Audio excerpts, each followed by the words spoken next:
Hermes leads the souls of the suitors to Hades, to the fields of asphodel, where they meet Achilles and Agamemnon. One of the suitors tells Agamemnon their story, and Agamemnon praises Odysseus, calling him happy, and praises his wife Penelope, in contrast to his own wife, Clytemnestra. Meanwhile, Odysseus and his men arrive at his country estate, and he elects to test his father, Laertes. Laertes passes the test, and Odysseus reveals himself to his father by showing him the scar. Elsewhere on Ithaca, the families of the suitors have discovered their deaths, and cries arise throughout the city. Eupithes, father of Antinous, rallies the kinsmen of the suitors to take revenge upon King Odysseus. Medon, the bard, warns the mob that the deathless gods helped Odysseus, and the local prophet or seer tells them it was due to their own craven hearts that the massacre occurred. Athena intercedes on Odysseus' behalf, and Zeus declares that there should be peace in Ithaca. The mob arrives outside the country estate, and Odysseus, Laertes, and Telemachus and others prepare for combat. Athena strengthens Laertes to spear Eupithes in the head, and then brokers peace between the two factions.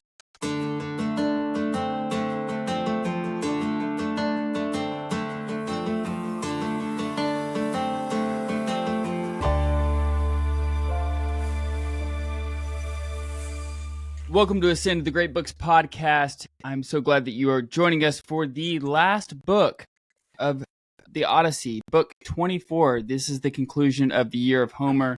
Whether you are a student trying to pass an exam, whether you are here by accident, or whether you just enjoy catching the very end of the book to get a synthesis of what the book is all about, which is done in this book, we are glad you are here. We are glad that you are here listening to Ascend the Great Books podcast. Make sure you go check us out on our website, as you can catch our, and when I say our, I mean, like I did a lot of heavy lifting on our study guide that Deacon Garlick writes out himself, and I just kind of read it. That's my job when it comes to the guide is reading it. He puts like some really high pressure on me to make sure that this all comes out well and available for you guys. So go check us out, thegreatbookspodcast.com. Deacon, we have a party here to end the year of Homer. We do have a party. So we have Dr. Frank Grabowski, who's been on podcasts several times, who teaches philosophy at Rogers State. So we're very happy to have him as well. We also have Thomas Lackey, our independent scholar and friend, and also a member of our Sunday Great Books, as are all our guests today. We even have David Niles, who is the co-host of the Catholic Man Show. Speaking of, if you've accidentally somehow ended up on a podcast, we welcome David today. So yeah, it's very. that was actually why I said that. That's right. David just kind of literally almost stumbled into this podcast, so that's great. But we're very happy to have him, also a member of our Sunday Great Books. So yeah, welcome everybody. Thank you. I feel like us as the guests were introduced in intentional order. This is, and we're doing this on the Feast of St. Paul. We're recording this, and I feel like St. Paul, is like the greatest of all sinners here on the podcast today. That's very humble, David. We appreciate that. Thank you. Yes, that's great. I actually want people to think that it's very humble of me.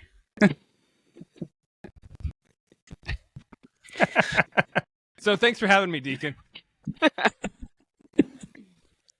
Yeah, this is going to be good. I can already tell. This is great. So yeah, we're ending our year of Homer. So if you've been reading along with us, we have, our guide, like Adam said, and we're kind of bringing this to conclusion.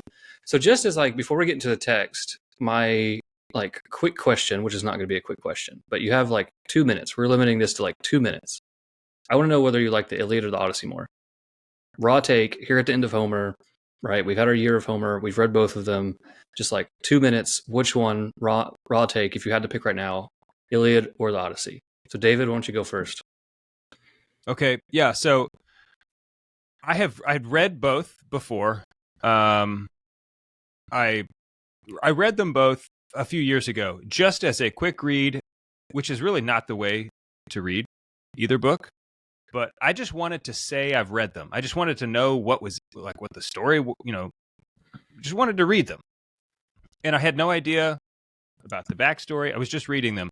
And when I read them that way, I found the Iliad to be boring and strange. It's just kind of like, all right, this guy, it's like, who's your dad? All right, now I can kill you. Who's your dad? All right. And then, like, that's it. And the whole time I was waiting for the Trojan horse to happen, and it never did. Okay? It's not Spoiler alert. It's not in the Iliad. And so then when I read the Odyssey, just as a story, right? If all you're doing is just reading it for the value of the story, the Odyssey was much more entertaining. There were, because there's character development, which the Iliad has some character development, but obviously in the Odyssey you're following Odysseus, and it's just it's more personal. So I enjoyed it a lot more. But this time, having read it in our group and gone through with in a slow read, I found the Iliad to be much more much more enjoyable anyway, just because I think there were more insights that I found personally remarkable in the Iliad. And maybe part of that is because my expectations were lower for the Iliad, that, it surprised me more by how much I enjoyed it.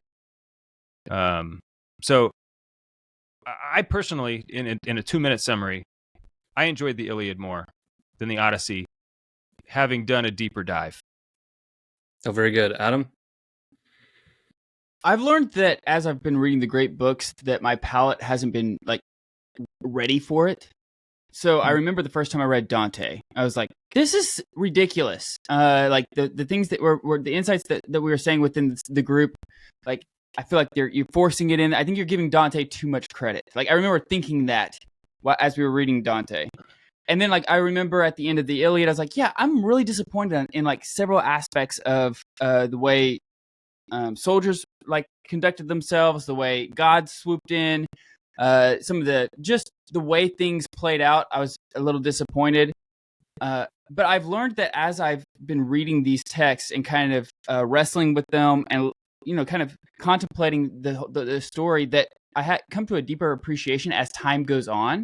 So it's hard for me to say I like the Iliad better than the Odyssey, because I've had more time to think about the Odyssey or the Iliad, having been removed about 6 months from it to really think about it, than I have for the Odyssey. My raw take would be I like the Iliad better than the Odyssey. But I would like to take another, to put a hold on that, and maybe in another 6 months ask me again, because I just don't think I've had a chance to really chew on it and digest the story as a whole. So my raw take would be the Iliad with a caveat. Thomas? Yeah, actually, mine's going to be pretty close to what Adam said. I think my inclination is towards Thomas the Iliad. does that with me all the time. He always rips off of me. All the good things I say, he always just says. That's why he appears to be so smart. Yeah. Just copying Adam all the time. No, I think, the Iliad has these huge themes of death and immortality, and what does it mean to what is the relation between men and the gods, and all these very interesting themes to go on, and we did chew on those quite a bit in the Great Books group.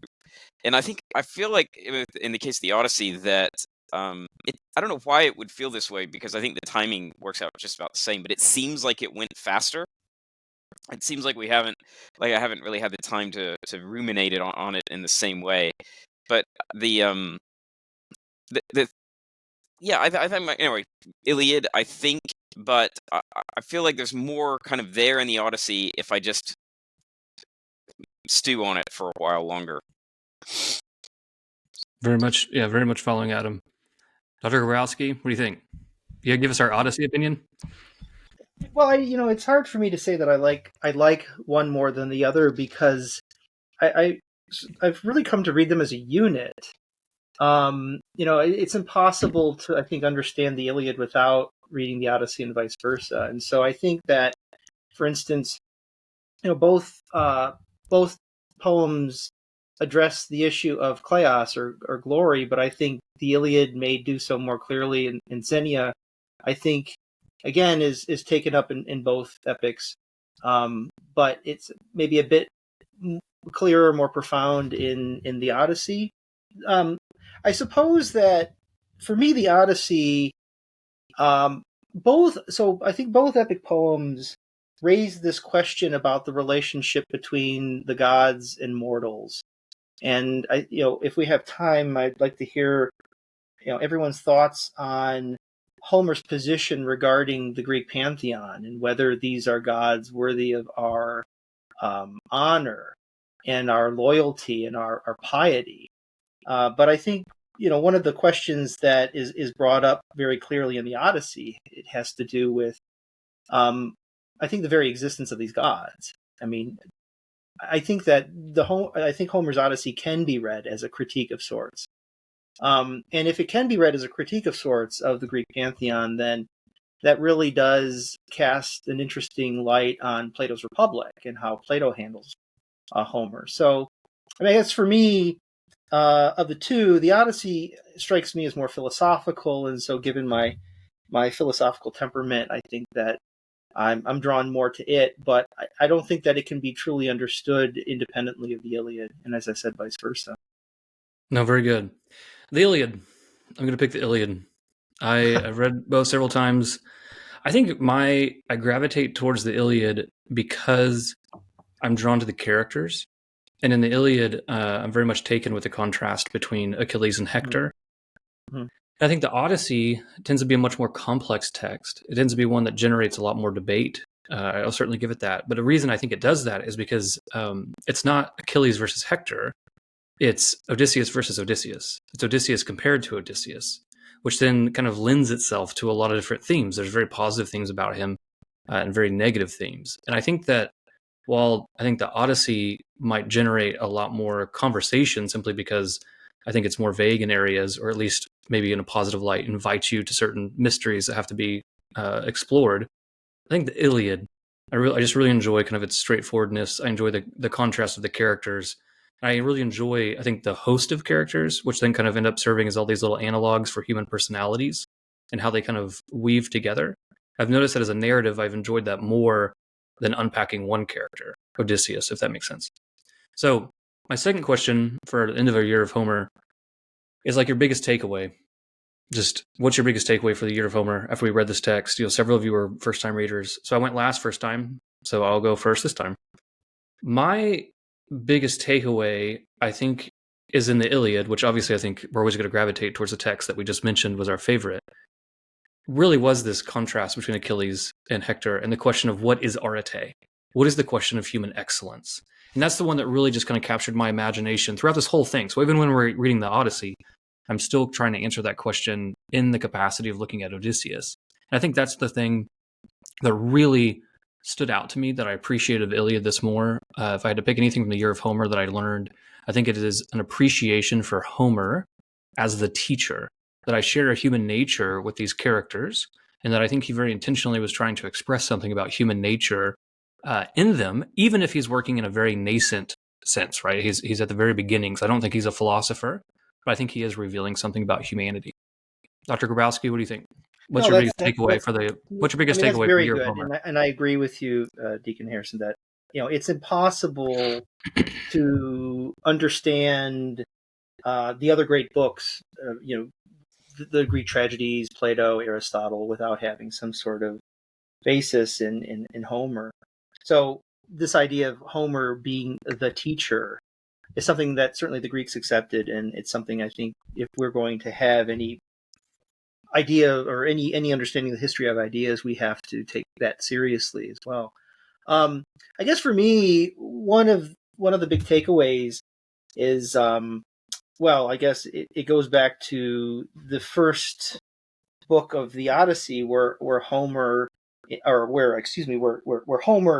through Zeus essentially blames all of man's ills on man. And that seems so utterly contrary to everything that we read in both the Iliad and the Odyssey. I mean, the gods are constantly intervening; they're constantly picking sides, and so for Zeus to so audaciously say that, well, we're not to blame; it's mortals to blame, I think it's obviously false, or at least to me, it's obviously false. And this kind of raises this bigger question of theodicy and where does Homer stand regarding the gods and whether they're worthy of our worship and piety. So that to me is something that I'm always coming back to. And I think that comes up again in the last book of the Odyssey. And so we have Zeus in book 1 saying it isn't at all our fault, it's man's fault. But yet, again, whether we read it literally or not, he's going to cause mass amnesia as a way of bringing peace to Ithaca, which seems very strange to me. Yeah, very good. Thomas, what do you think? One thing that stood out to you in the Year of Homer? I think the Iliad raises, like I said, a lot of questions about, I think, what the end of man is, what the proper role and goal of life should be, that are then answered in part, I think, in the Odyssey. And I say only in part because there's a sort of cloud hanging over all of this that I think is then developed later in Plato.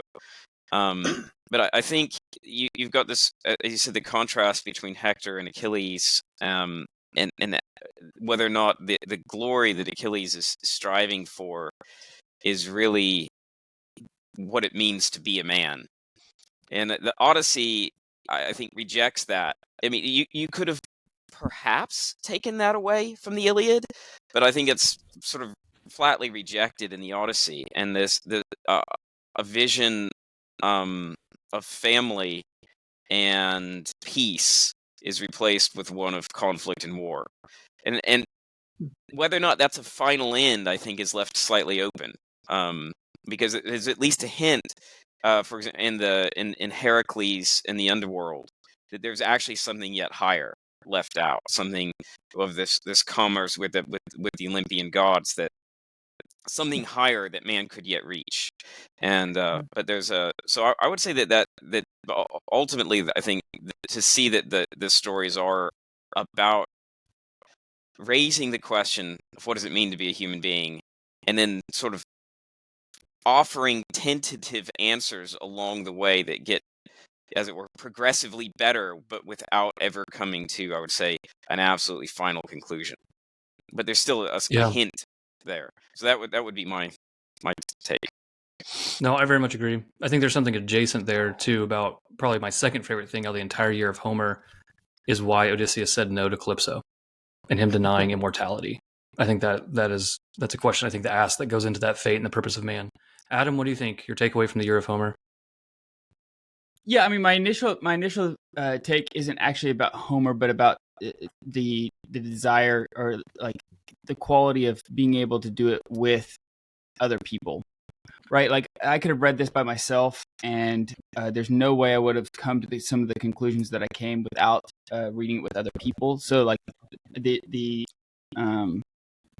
being able to do that with other friends and being able to sit down and really talk about it was very, very helpful.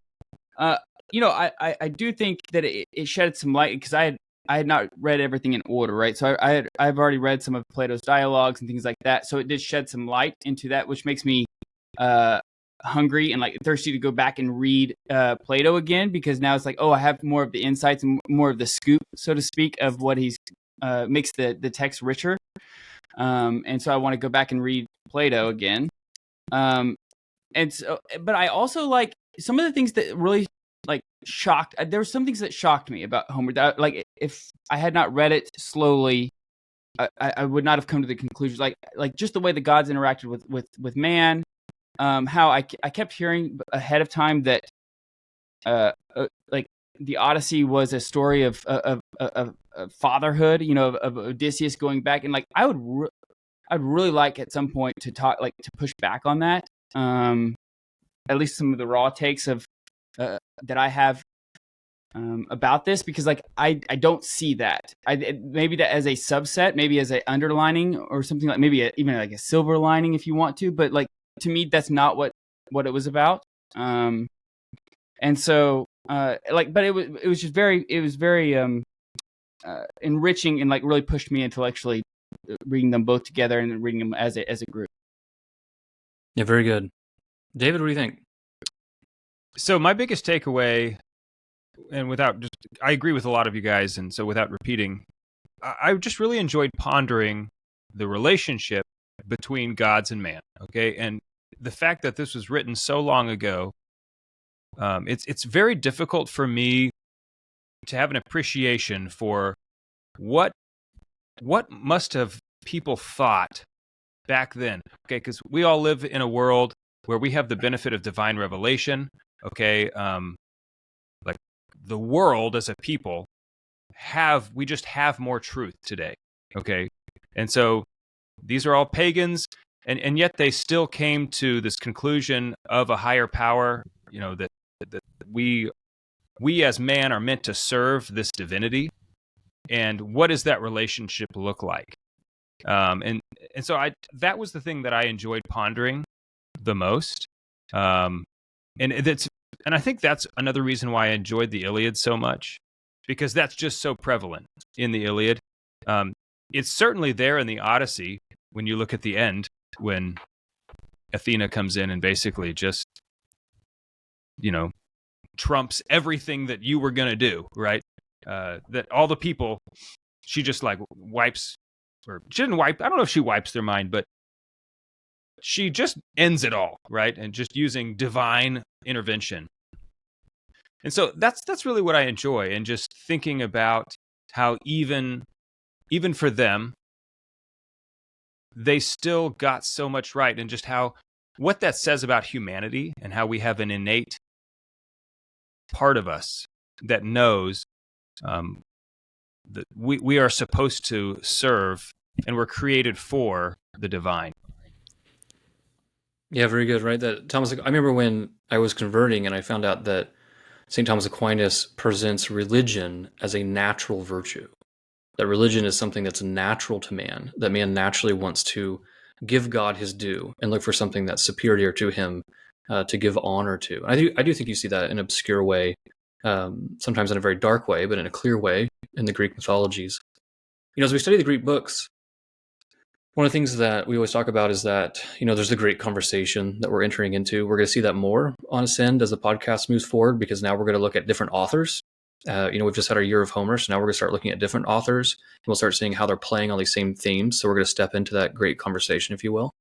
But we also talk about perennial truths, right? That the great texts introduce us to these perennial truths and these perennial questions, right, that have answers about who we are as humans. So even if you just look at, I just jotted a few things down, but if you just look at our answers to our takeaway from our year of Homer, as a group, we talked about virtue, arete, human excellence, the divine will, the purpose in man, right, his final end, what is his teleology.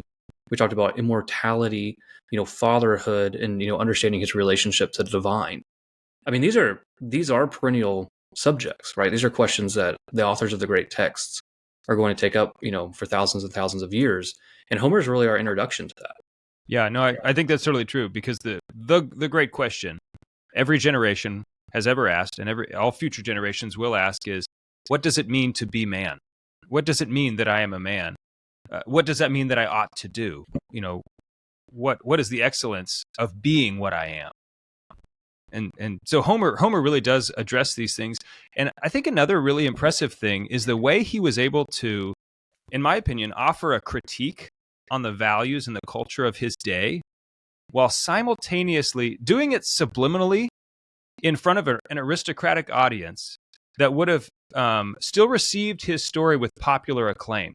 Because if it could have been this great, philosophical work, but if it didn't receive popular acclaim at the time, it would have never moved to the next step. It just would have been a great story that nobody appreciated, and it would have never been written down. But he did it in such a masterful and genius way that even the people of his time said, wow, we have to tell that story again. Somebody write that down. And at the same time, he knew, I'm offering a critique of you who are writing it down, and the values that we hold as a society, because and this is my opinion, I think he was saying we're missing something. The values and the things that we're upholding as good, I don't think that they line up with what is truly good for man. What do you think? So I agree with you because I think that leans into our principle of Homer the teacher, right? A lot of people look at the Iliad and the Odyssey and see Homer as just a flat echo of his time. Right? There's no intentionality of the text. He's simply just echoing whatever the culture is. And I think that in the Iliad, if you asked me, like, what is the critique? I think the critique is Hector. Because I think one thing that we're accustomed to in the Iliad that actually is very strange is that we have the epic of a people that actually then gives a lot of attention to the humanity of their enemies. This is not actually common in ancient epics, right? Normally the hero just goes on and just stomps everyone to death and like, look, this is our wonderful hero that we had of our people who overcame all of these difficulties. They don't humanize the enemy. But we have In like some Hector cases- holding up his child. Well, so in some cases, the enemy is deliberately dehumanized, right? The enemy becomes literally a monster, a creature. This you don't even have to enter into that question at all. You think about Yeah, you mean Beowulf like in or something like that. other epics?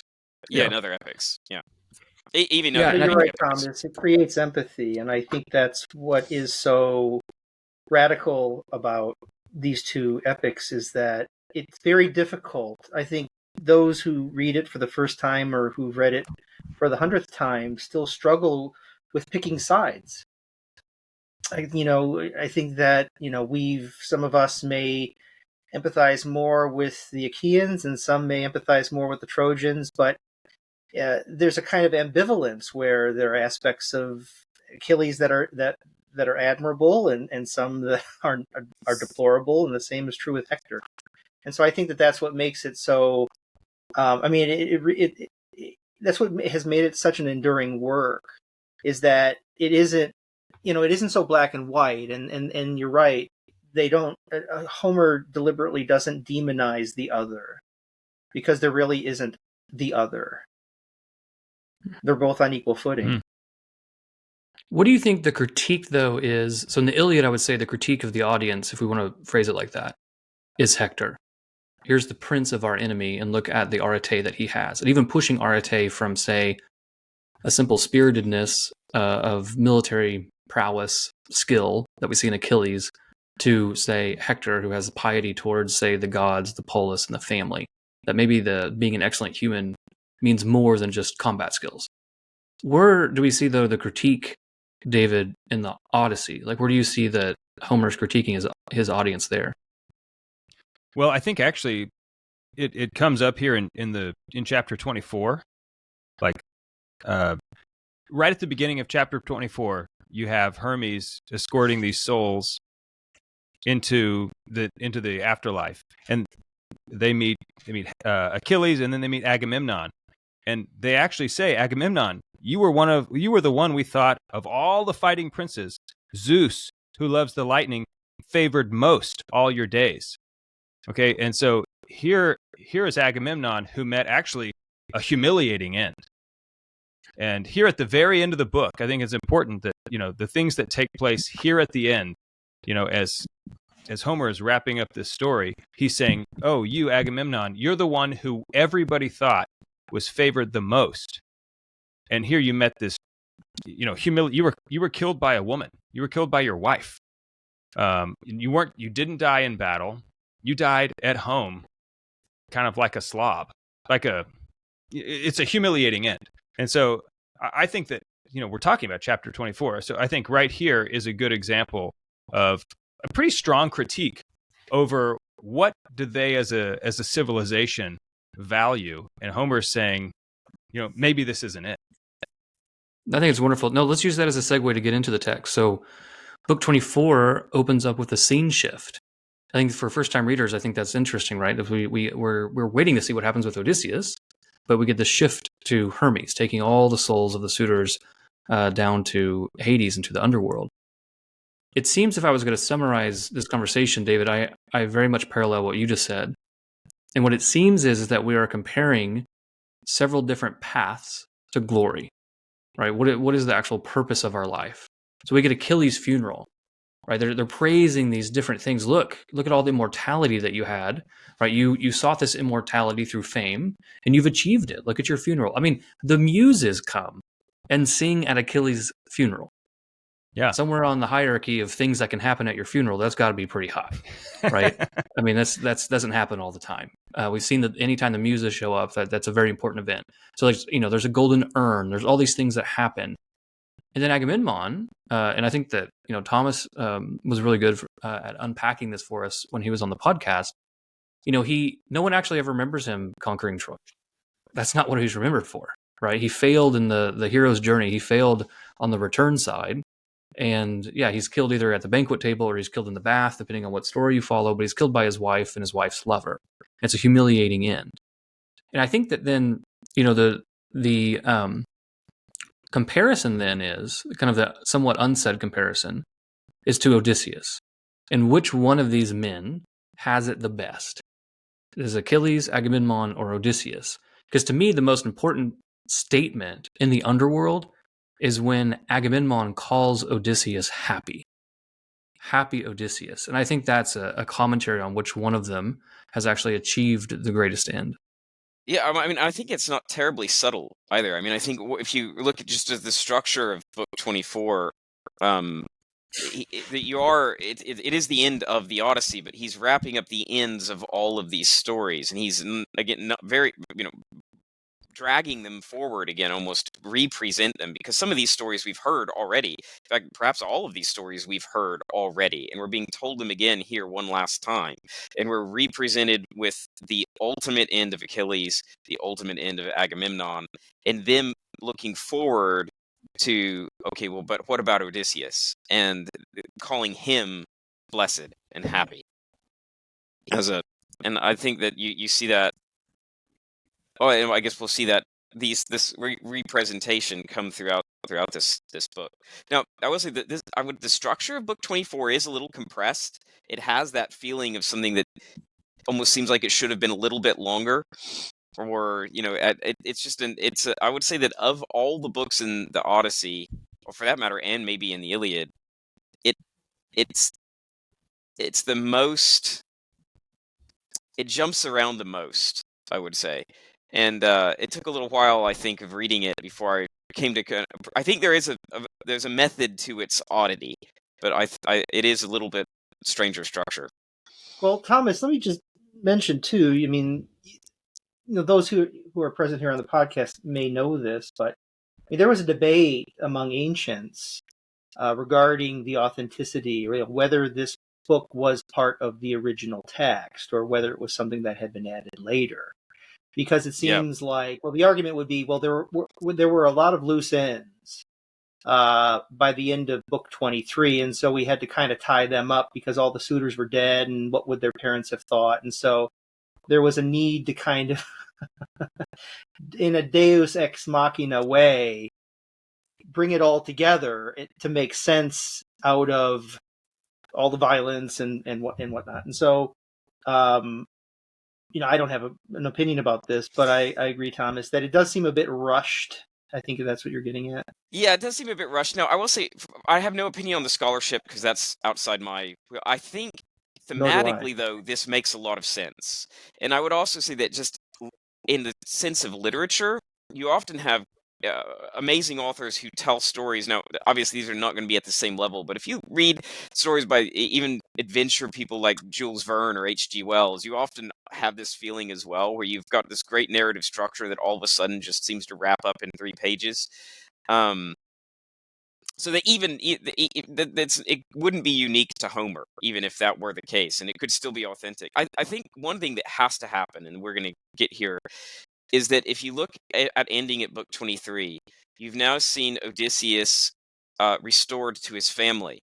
But that's not all that Odysseus is. He's not just a husband and father, he's a king. And without Book 24, you don't see Odysseus restored to his state, nor the healing of the state.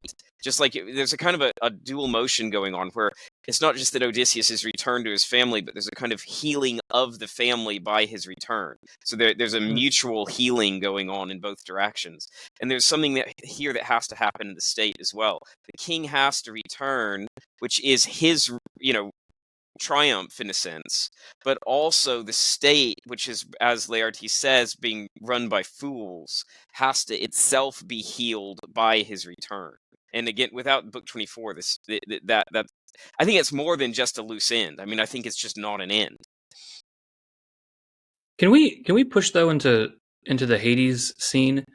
Because I think it's obviously it's very clear that Agamemnon failed to achieve glory, right? Kleos. If you look at the three, so we have Agamemnon, we have Achilles, and Odysseus.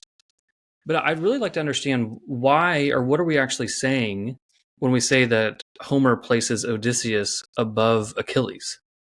Is that not a critique of some point? Or how do we articulate that Odysseus actually has greater glory than Achilles in this? Because we get like this overarching, right, narrative of, look how grand your funeral was. And two things come to mind there. You know, if we recall back to the Iliad, where Achilles has his choice of fates, right? So you can either die in Troy and have immortal glory, or you can go home and have a peaceful family life. And he chooses to stay in Troy.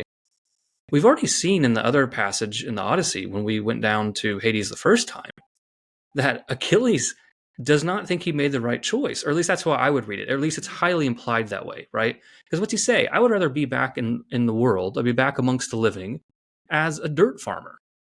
I would trade that all in to be back on, God's green earth, to use a phrase, instead of being down here, even though I'm basically king of the dead. And so I think that really has to inform this, because even though Agamemnon's praising Achilles, I think we've already seen Achilles' ultimate kind of glory and whether he made the right choice be critiqued by Homer in the first visit to Hades. And if I had to say then, okay, so then why does Odysseus have greater glory than Achilles? It's because Odysseus seems to, in a certain way, have achieved both of the fates. So he has the fate of immortal glory in being part of the Trojan War. He has a Trojan horse. He did all the things during the interim period. They basically only won because of his ingenuity, etc. But then he also has the journey home, which then allows him to have peace with his family. Presumably, we'll kind of talk about what happens after the narrative and what their traditions are. But this is what Zeus theoretically gives him, right? That he'll reign in peace. So if I had to kind of throw out an initial thought, it seems that Odysseus then reigns above Agamemnon and Achilles because he's able to achieve both of these ends. Well, I would agree definitely. And if you think back to the Iliad with the shield of Achilles that has the city at peace and the city at war, I think that's been there's a sense in which you can also take these as emblems of the Iliad and the Odyssey. But I think if you apply these to Odysseus, you see him as being the complete man, the whole man, in a way that Achilles is, as it were, half of a man. Achilles is the greatest at war, but he's essentially lousy at peace. And you see him beginning to long for this as he thinks about his son. And if anything, Achilles, a sort of slightly happier tone, if you might put it this way, in book 24, I think you could ascribe perhaps to the knowledge that his son, is doing well after all. There's a kind of, the hopefulness in that. But in Odysseus, you have this complete man, a whole man that is able to thrive in both war and peace. And I think the Odyssey is, in some sense, you could understand as a kind of transition time between the man of war becoming again a man of peace. And I don't think that's not something that seems to be able to happen in an instant. It's not a switch he just turns on and off. But in fact, in some real sense, he had to go through this to become the sort of man that was ready to come home. How would we play in Penelope? So when Agamemnon calls Odysseus happy, he actually very much does so in the context of having a good and faithful wife, right? That's at line, so in book 24, line 210, he calls him happy. A little bit south of that, right? What a faithful wife you've won. And then he praises Penelope by name and then compares her with, obviously, clearly his own wife, who he's slightly upset with. But what is the role then of, Penelope in Odysseus achieving this glory and being able to come home and actually return as the king? I think that's a good question, Deacon. I also want to pose another question because I'm interested in your guys' thoughts on top of that, and I think maybe it sheds light on both. But I was really curious on, how many times did Agamemnon actually meet Penelope? Does he actually even know her, or is this Agamemnon more of slight to his own wife than a raising up of Penelope? obviously he praises her, but throughout all of this, you see him continually praising other people, like, oh, this is the better thing, unlike me, who like, and he always brings it back to him and like his downfall and his pitfalls and like what's happened to him and his wife. So I'm actually just curious, like, obviously I don't think the text says it, but like how much of it is it him actually knowing who Penelope is, and how much of it is it him actually just contrasting like his woes to that? Well, Adam, I think to answer your question, I mean, one doesn't need to know someone's wife. Like, I've never met your wife, but certainly I she's regard her amazing. very highly. You would like her. She's really awesome. I'm sure I would. Yeah. But in a way, the wife is an extension of the husband and vice versa. And so I think that Agamemnon, what Penelope provides is stability. I mean, she keeps everything together long enough for Odysseus to return and to reestablish his rule. And so there's something to be admired in that. And so I don't think that Agamemnon needs to have actually met her in person to at least gather from what's happened that she is a reflection in a way of Odysseus, that she possesses the same wily traits and the same polytropous nature as Odysseus does. But I mean, go ahead. Yeah, I agree, Frank. I don't think his comments here necessarily reflect the fact that he may have known her. I think he did meet her. I think there are at least a few times where he would have met her, like when they went to recruit Odysseus. Yeah, I mean, I think he may have met her a couple times, but I mean, I just don't. I don't read his personal like knowledge or relationship of Penelope in his comments here. I think it's more about his just awareness of her conduct here at the end.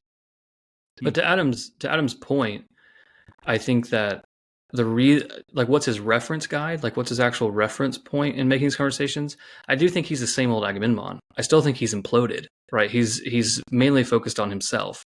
So I think the reason he keeps praising Odysseus in context of Penelope is because, yes, I agree with Dr. Grabowski. I think he's praising Penelope because of her effects, because he can see the effects of Penelope because of the stability of the home, not the betrayals, all these things, which I think Odysseus is incredibly indebted to actually come back as the king. But I think that he's basically just viewing it through his own plight. He's viewing it through his own wife's betrayal of killing him in the bathtub. And so therefore, every time he calls Odysseus happy, he has to remember, oh yeah, because of Penelope. And you guys, by the way, do you remember what my wife did? Remember her? Like, he hasn't mentioned that 500 times already, right? So I do think that, this is the same old Agamemnon that was kind of, imploded and making dumb decisions and wanting to run home in the Iliad. What was that famous line from Odysseus, right? You are the disaster. Like, by gods, we were ruled by any other king but you. So I think that he's still narcissistic. He's still good old Agamemnon. And he's going to praise Odysseus through Penelope because of his own plight. Hey, can I just add one point, though? I mean, I'm sorry, Thomas. May I? No, yeah, go ahead. Okay, so but see, this does sort of call into question. It does cast doubt on the reliability of Agamemnon's judgment in saying that Odysseus is happy, because compared to Agamemnon, anyone would be happy, right? And so I don't wish to deny that Homer is trying to make a point here about Odysseus being, he is the model that we ought to be striving for. But given Agamemnon's cynicism, I mean, he could say that anyone is happier. And so I do think that that's something to be mindful of. I mean, perhaps Homer is making a larger point here, but Agamemnon really isn't the person that I would want to turn to ask, well, what is happiness? Because his answer would be anything but me. Yeah, that's fair. I don't think any of us are going to be naming our sons Agamemnon, for instance. Probably not. It's also a really hard name to say when we were angry. Yeah, and it's hard to spell in kindergarten.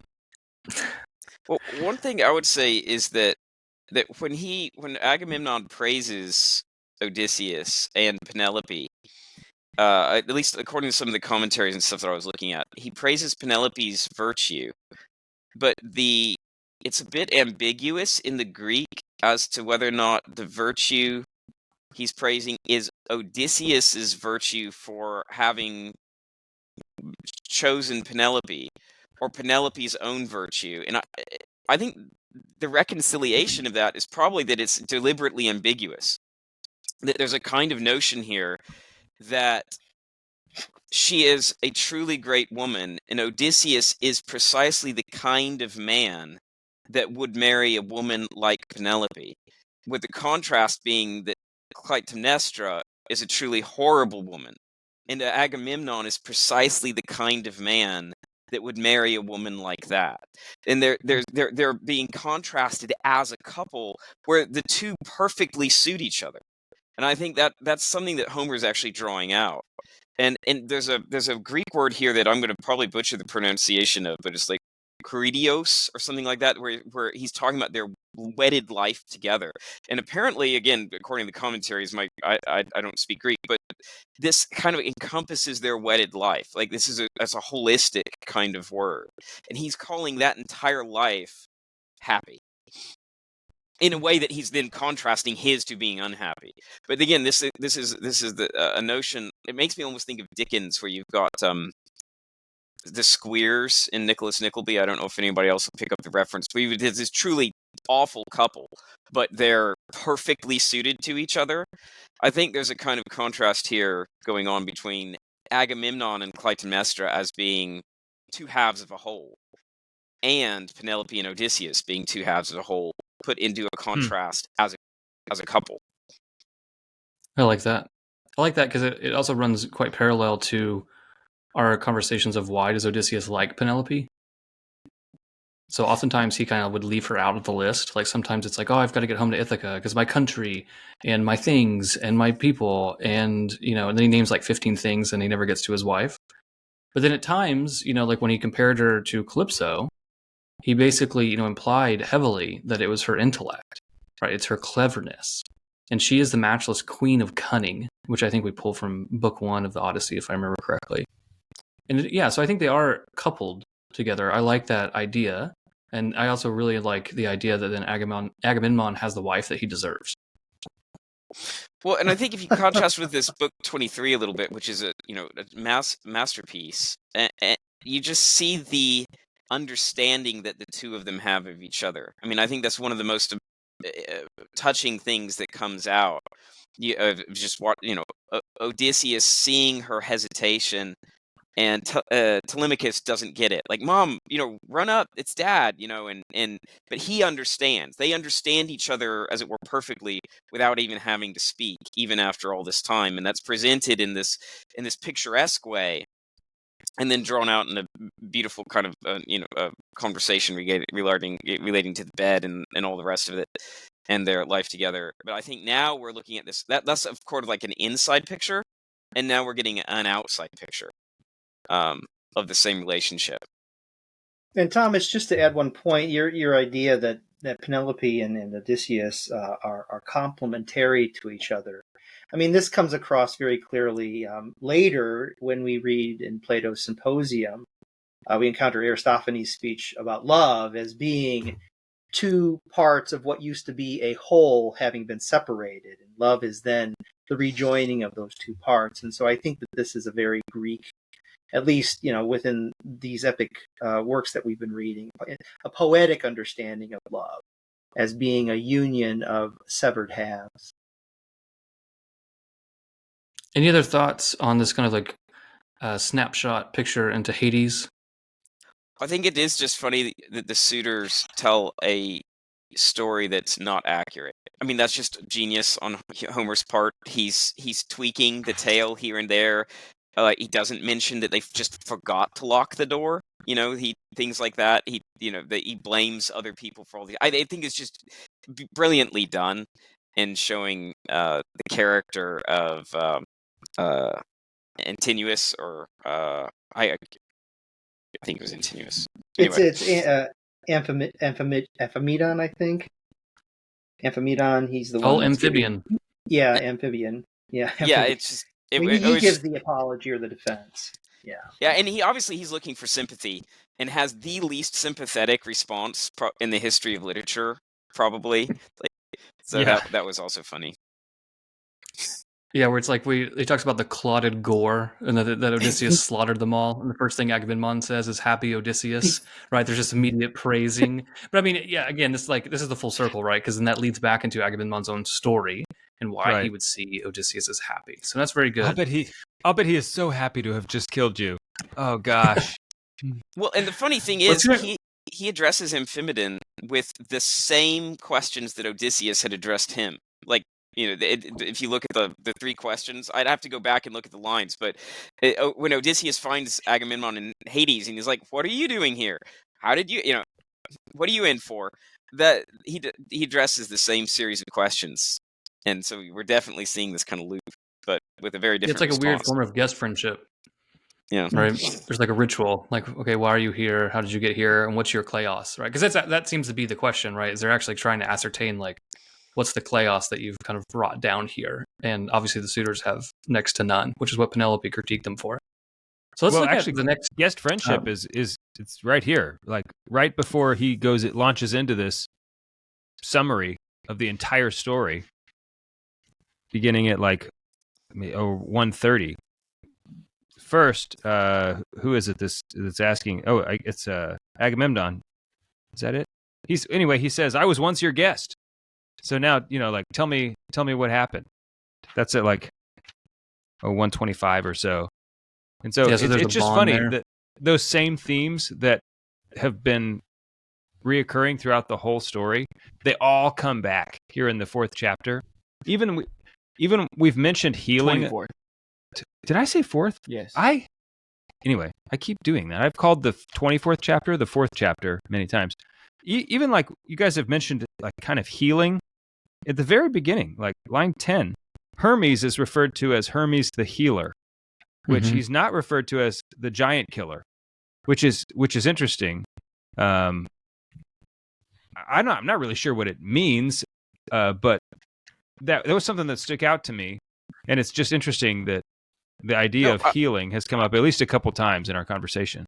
I think it's arguably the theme of book 24, right? This goes back to Thomas's point, and I think Dr. Grabowski mentioned as well that this is the book of wrapping things up, right? This is a book of healing, right? This is a book of actually taking all these loose ends and saying this is how it resolves, and everything is now okay.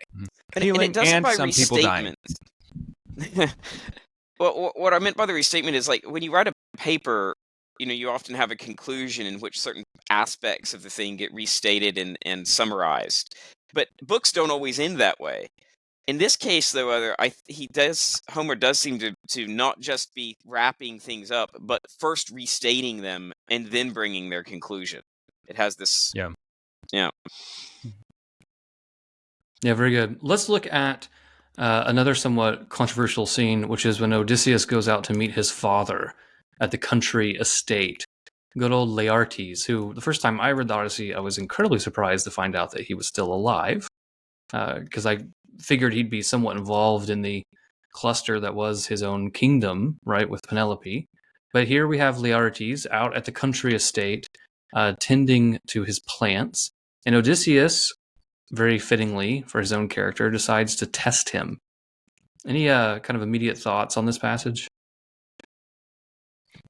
I don't know how his dad didn't recognize immediately who he was, because he walks up, he's like, "Hello, I'm looking for this person. Do you want to know his story? Here, let me tell you his story." And he just immediately, he didn't ask, he basically asked a rhetorical question just to be able to just start talking about it. And it's what other character in this book is a guy who just I can't wait to tell you the story. Let me tell you the story. Other than Nestor, Nestor is probably. I was going to mention Nestor. Nestor is probably the other one. Who gets a shout out here in the chapter, which I know you enjoyed. Which I did. I did enjoy it. But I just found it hilarious that it was on brand for Odysseus at the very beginning with his dad, and he just rolls right into it. Well, I think there's a couple ways to read sort this. of messed up that he tested his dad. Come on, bro. Yeah, that's the question. I know that right? you're really into testing people these days. I get it. It's like a phase you're going through. But come on. Well, I guess the question is, what sort of test is this? And what conclusions to draw from? One way to read it is that Odysseus it's kind of that way that he just he can't stop being Odysseus. He's not a very trusting person, and that he just can't. It's something that he can't not be himself. He has to try people and see whether the other option, and a somewhat kinder option, and you could even fuse these. And I think this happens whether or not Odysseus intends it or not, is to draw Laertes out and make him look at himself from the outside for a second. Right? He's obviously sunk into a form of depression where he's just basically sitting here in rags. The Odysseus makes the comment that this doesn't need to be necessary. Obviously, things are well tended. You could tend to yourself as well. He's making his dad step out and look at himself and say, "Look, Dad, what you need to take care of yourself. What have you done?" Now, if that's true, I would make the argument that you see through this tale for Telemachus and for Odysseus and now for Laertes, that and it's all very compressed, it's very tightly done here with Laertes, that there's some sort of flaw in the man that needs to be fixed and healed and overcome. And having done that, he then has that's some internal battle that now transfers immediately into an external battle in which he deals with the suitors or a giant or whatever, right? So in Laertes, we see that in Telemachus, we see this, for example, he goes, he needs to become a man. He needs to go on this voyage, grow up, be able to take command, and now fight alongside his father. Well, Laertes has sunk into this depression. He needs to, again, find himself, recover his dignity, recover his strength, and then now he's the last one. He goes out immediately and ends up fighting one of the suitors as well. He becomes, in a real sense, he returns to himself and becomes himself again. And you see this process now happen. It happens for Telemachus, it happens for Odysseus, and now it happens again for Laertes. But just like in the world's most compressed form, what took them 23 books takes Laertes a couple of paragraphs compressed in the last book. But it's still that same process of flaw to over healing and overcoming to victory. Do you find it interesting that the scar makes a reappearance, right? That the father has to yet again know his son by the fourth scar. time. Yeah, but I think what still scar. stands out to me is that Penelope is still the only one who the scar was not enough. Right, she had to have that kind of esoteric knowledge of how the bed was built. But even his father, right, the scar seems to kind of solidify that this really truly is my son. It is faithful that he would, or it is interesting that he would seek to test his father at all. Up until this point, he's been testing people to see if they have been faithful. And it is just a little bit interesting to me to even think about, in what way could his father have been unfaithful? Like the relation and fatherhood is what is considered a theme of this book. So it's like the relationship between Laertes and Odysseus it would have been difficult or strange for him to have been unfaithful because he is his father, right? So I just thought that was interesting. It kind of caught me off guard. There's something naturally abhorrent about it, I think, for him to even be testing his father, almost to judge his worthiness, because it somewhat subverts the natural order of things. And Thomas, I liked your insights there, but just on its face, it was something that surprised me.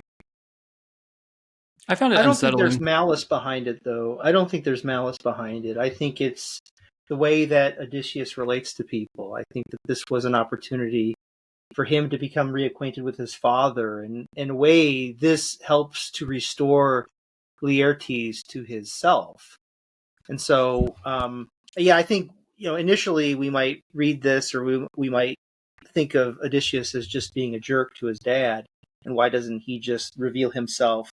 But there's a need, I think, to restore the relationship between father and son, and I think this provides that opportunity. Not to mention, it does serve a dramatic point, where had Odysseus just said, "I'm back," it would have been a letdown.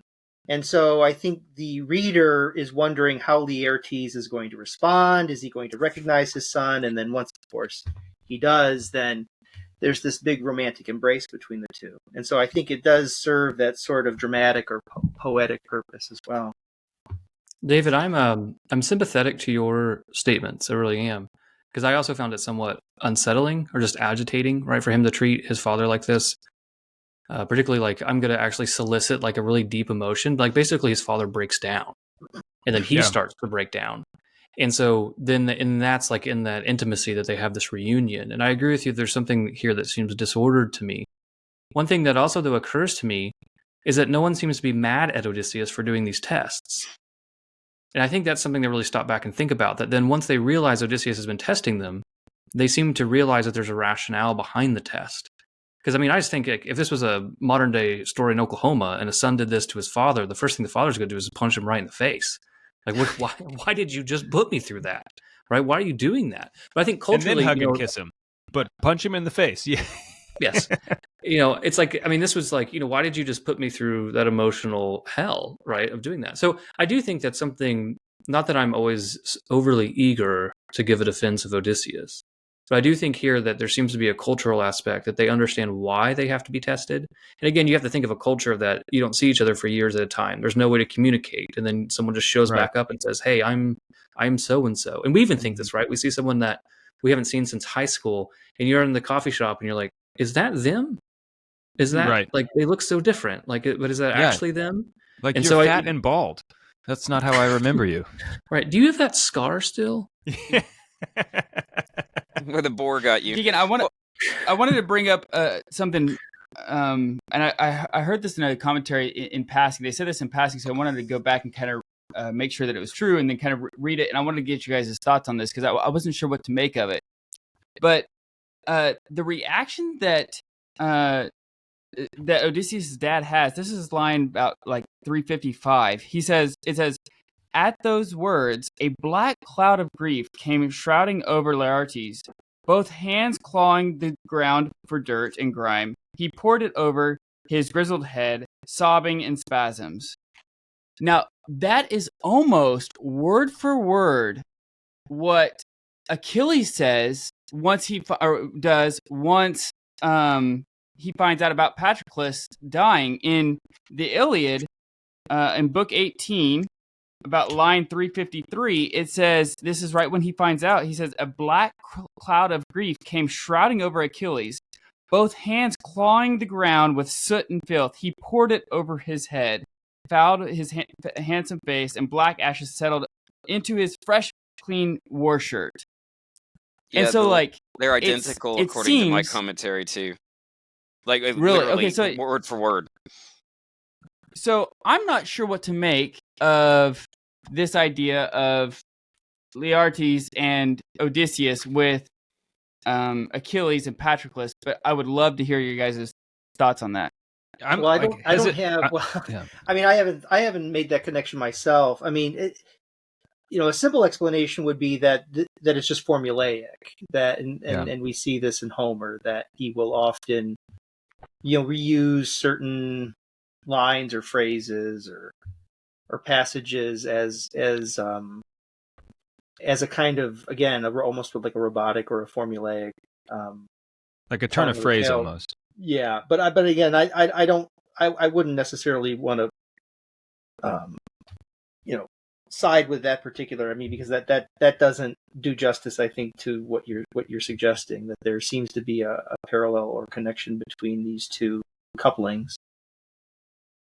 So I don't have personally, much though. to add. I'm hesitant to ascribe to a connection between Laertes and Achilles. They just, I don't know, like the idea of insinuating like a similarity between the two just doesn't sit well with me. I can't think of a similarity. I mean, nothing occurs to me just outside of the grief. Right, just as a way to express the grief. I don't see like a typology between Achilles and Laertes in any particular way. No, I haven't thought about this, but nothing occurs to me in the moment outside of just what tethers the two. is that deep relationship and that idea that the other one is gone, right? So Achilles in the friendship of Patroclus, and Laertes in the love of his son. Because it reminds me of Job, right? I mean, that same. The other thing is I agree that there could be a bard, kind of lattice work going on here of the formulaic of what it means for a soul. Like how do I just knee jerk remember to show someone in deep sorrow and sadness? Well, it's this formulaic way. That could be true, but that also doesn't preclude it from having a deeper reading in the narrative, right? I don't want to take away from Homer the teacher there. So I very much agree with Dr. Grabowski, but I also thought it had some parallels with Job, just how they describe Job and his own kind of ancient world grief.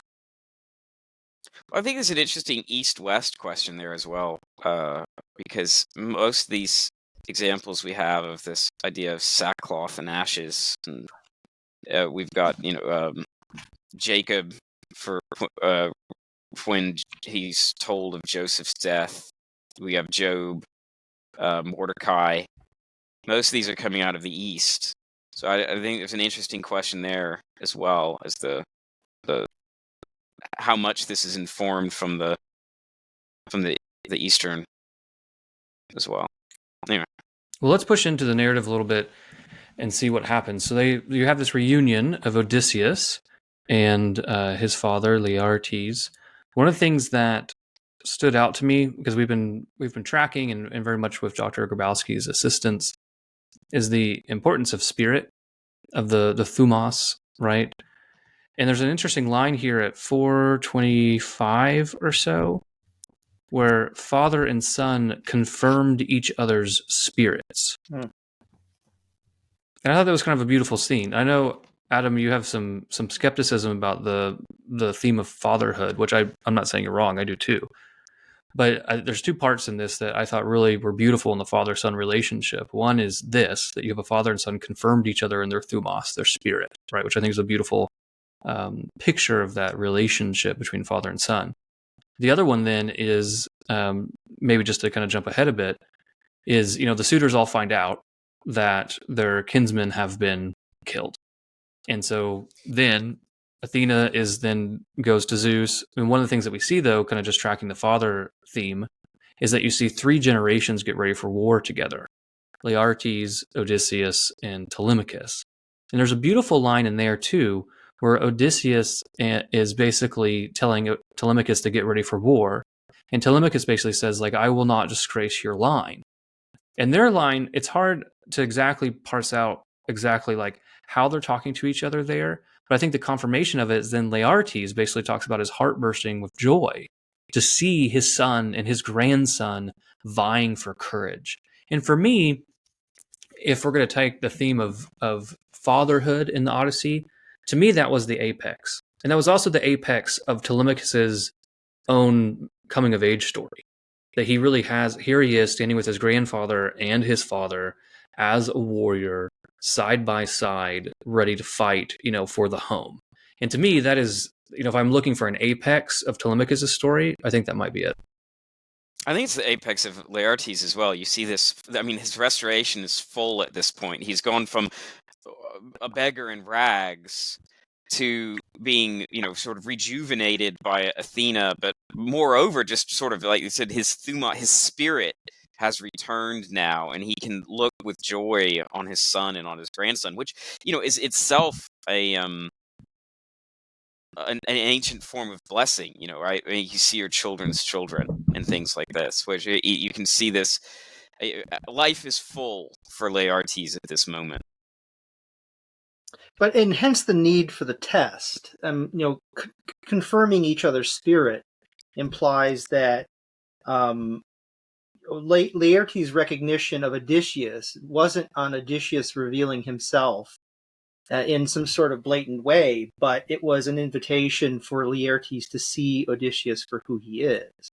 So it's sort of like, I'm not just giving you the answers, I'm making you work out the answers for yourself, and so that you can come to your own recognition of the truth. And I think this may factor into Homer's broader critique of the Greek gods and the goddesses and Greek mythology in general. because I'm looking forward to the killing of Eupithes by Laertes, because their names have a significant meaning, and so hopefully we'll get to that momentarily.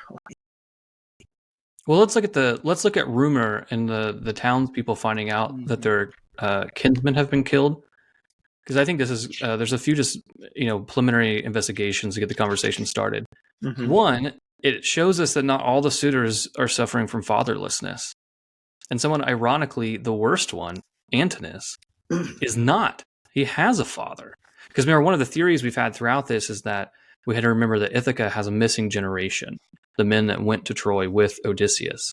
And so one of the theories is that the suitors, one of the reasons they're so poorly formed, that have such poor behavior, even according to the local customs and culture, is because they're all lacking fathers. Right? That Ithaca is suffering a fatherlessness. I think that's true. But one of the things that then struck me when I read this passage, after kind of tracking that theme, is that that's not true of all the suitors. Some of the suitors do have fathers. And again, ironically, Antinous, who is at least a leader, or he might fight Eurymachus for being leader, he certainly is the most annoying. He does have a father. And of course, it's his father that then tries to rally the troops. Anyone else kind of take away from this as we kind of looked at the kinsmen coming together to fight Odysseus? Well, I think there's another interesting question here, which is there's another father here, which is Dolios. And his sons, Melanthios and Melantho, are suitors that were killed. But he is fighting on the side of Odysseus, which is a very interesting relationship here, because now we've got, how do you say, I forget his name already. Eupithes? Eupithes, thank you. Eupithes? Yeah.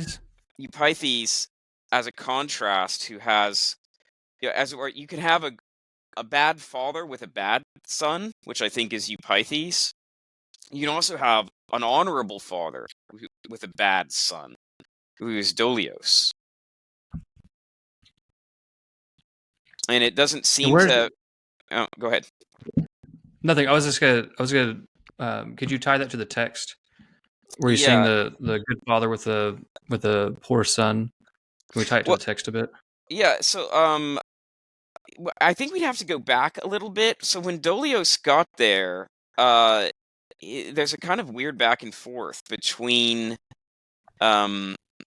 Odysseus and I can't remember. Is he a goat herd? Anyway, he was sent there earlier by Penelope to bring a message to Laertes. And when Odysseus reveals himself to him, I'm trying to look for the line. He basically asks, does Penelope know? And he kind of gruffly responds, yeah, she knows. Don't, It's like line 450. Yeah, there's a question there, I think, as to whether or not he's actually... I think there's an interesting question here as to whether or not Dolios knows his sons are dead or not, and whether or not Odysseus is preventing him from going back to the full realization. I mean, at some point, obviously, as they discuss the fact that the suitors' parents and family are angry, this obviously must have dawned on him. But I don't think he wants him to go back and see his son's body, if that makes sense. Or sons. Yeah, it does. Two Well, sons. I appreciate you pointing that out, because I glanced right over that. I did not know that I had no Dolios... idea that Dolios had two sons that were in the group of suitors. That really changes the context of his behavior here at the end. Because he has other sons, though, that are in the house with him, that warmly greet Odysseus, right? Those are the ones that I caught. I missed the ones that he has other sons that were amongst the suitors. Yeah, it's I mean, I think there could be some doubt. I mean, in the sense that it might be. I suppose you could posit that there's just another character of the same name that but it seems to make the most sense that it's the same. It's the same person. So is that mentioned in this book as there's a line that we can look to, or it's just that one of the suitors, it says, is the son of Dolius, and so the there's latter. a name connection? It mentions this in books. Oh, anyway, I'd have to go back. I'm sorry, I don't have it in front of me. But yeah, No, that's fine. So that makes sense to me. So there's an idea here that could be ferreted out about whether these are the same characters that are listed, and if so, then that actually gives a pretty thick backstory to the man that's helping Odysseus now. yeah. Okay, And- I like that.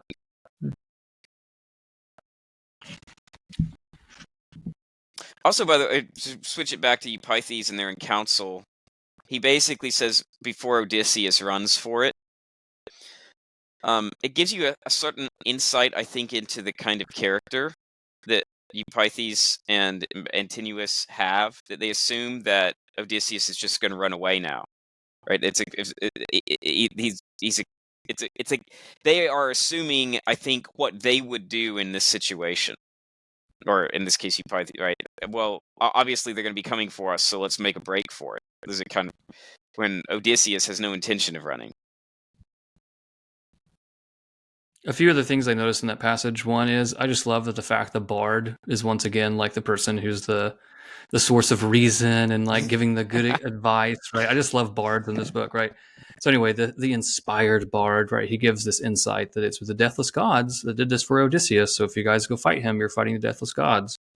Okay, But then so also- I just looked Oh, go this ahead. up on Wikipedia, and Oh, Melanthius was one of Dolius's sons, the disloyal goatherd. The guy that the got goat all- herd's name. Yeah. So we have Like- two separate Doliuses. No, I don't think so. No, Melanthius is the son of Dolius. Oh, Melanthius is the goat herd. Sorry. Melanthius was the goatherd. So, like, yes, one of his sons was not only a bad dude, but was like the worst. He had a pretty nasty fate too. Yeah, he has his son then has arguably the worst death in the entire Homeric text. That was brutal. Hey, Harrison, can I just mention something to you real fast? In the last week, I have become a swineherd. I just wanted to throw that out here on the podcast. That now, since I officially own, I got pigs. So anyway, I don't want to talk about it except to mention, for my own humility, that I'm a swineherd. Just to kind of tether your own personality to the most virtuous character in the book. Associate myself with the loyal swineherd. I just want to. I'm just throwing it out there. We can get back to scholarship now. We see this council, right, where Eupithes. I will say that this also is helping complete our cycle, because we start off with a council of gods and then of men through books 1 and 2, and now we're wrapping that cycle around. We're going to have the council of the men, and then we're going to have a quick little council of the gods again. So it's forming this complete arc. Mhm. So there we've got that. I like when we have the bard gives his advice, then we also have the seer. We have the prophet gives advice too. And the only thing I want to mention here is obviously he blames the people, he blames the men, right? So even the ones that are had fathers there, they could have intervened. The family members could have intervened. We all knew that our family members, our kinsmen that were eating Odysseus' house and home were doing the wrong thing, right? We could have stopped this, right? We had craven hearts. But the only thing I want to point out here is you never listen to me or to good commander Mentor. So again, we just kind of need to track that Mentor's original duty was to kind of keep order in Ithaca and to actually watch over Telemachus.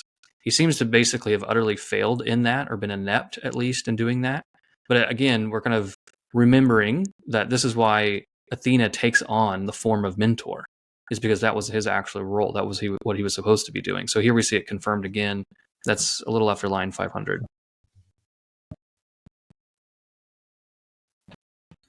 All right, let's look at Athena playing the role of intercessor. She goes before Zeus and presents with him two options, right? Will you prolong the pain, the cruel fighting here, or hand down pacts of peace between both sides? His response is somewhat interesting, where he kind of pushes back on Athena and says, like, listen, this is all your plan. Like, what will you do? And again, it's unclear at times how much daylight there actually is between Zeus and Athena, right? His own, basically the embodiment of his own divine wisdom. But he does rule, right? So he pushes back on her, but then he does rule. He says, now that royal Odysseus has taken his revenge Let both sides seal their pacts, and he shall reign for life. And let us purge their memories of the bloody slaughter of their brothers and their sons. Let them be friends, devoted as in the old days. Let peace and wealth come cresting through the land.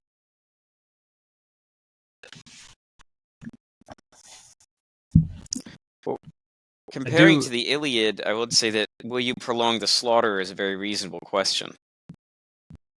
Because, I mean, Zeus drawing out the slaughter between Troy and the Achaeans is a strong theme of the Iliad.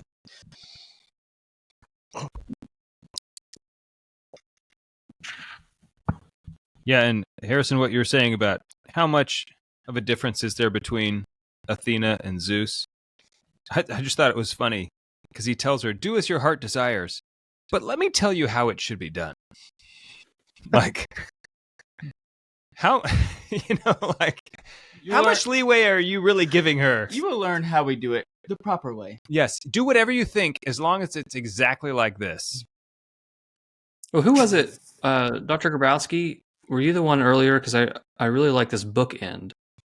That at the beginning of the book, we have Zeus basically saying, like, listen, all these problems that mankind has, it's not our fault. It's their fault, right? They're doing it.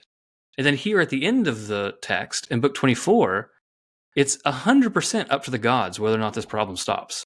Right. So there's a really interesting book ending here between book 1 and book 24, and whether or not, my thesis reading book 1 is this is a joke.